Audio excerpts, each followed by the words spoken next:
अस्सलाम वालेकुम प्यारे बच्चों। आज हम एक बहुत ही अहम और प्यारी बात सीखने जा रहे हैं।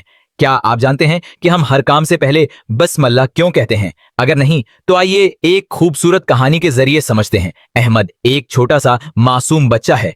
एक दिन वो नाश्ता कर रहा था, लेकिन बगैर बस्म अल्लाह पढ़े। उसके अबू ने नरमी से पूछा, बेटा खाने से पहले कुछ पढ़ा?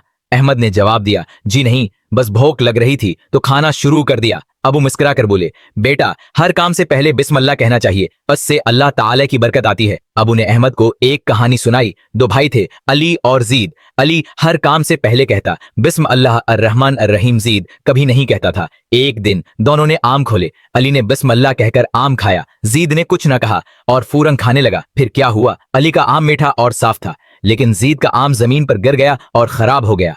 अबू ने कहा, बेटा हमारे प्यारे नबी ने फरमाया, जब कोई बंदा खाने के वक्त बिस्मिल्लाह कहता है तो शैतान कहता है आज मेरे लिए ना खाना है ना पीना, लेकिन जो बिस्मिल्लाह नहीं कहता शैतान उसके साथ खाता है। अहमद ने हैरत से पूछा, अगर हम बिस्मिल्लाह ना कहीं तो शैतान हमारे साथ खाता है? अबू ने कहा, जी बेटा, और जो बिस्मिल्लाह कहता है उसके काम में अल्लाह ताला बरकत देता है। अगले दिन अहमद चॉकलेट खाने लगा। अचानक उसे अबू की बात याद आई। उसने रखकर कहा बिस्मिल्लाह अर्रहमान अर्रहीम, फिर चॉकलेट खाया और खुश होकर बोला, अब तो शैतान भाग गया होगा। तो बच्चों, आज हमने क्या सीखा? हर काम से पहले बिस्मिल्लाह कहनी चाहिए। इससे अल्लाह की मदद और बरकत शामिल हो जाती है, शैतान दूर भाग जाता है और हम नेक मुसलमान बनते हैं। तो अब वादा करो, हर काम से पहले क्या कहना है? बिस्मिल्लाह अर्रहमान अर्रहीम। शाबाश, अगली कहानी में दोबारा मुलाकात होगी। तब तक याद रखना, छोटे काम बड़ी नेकियां।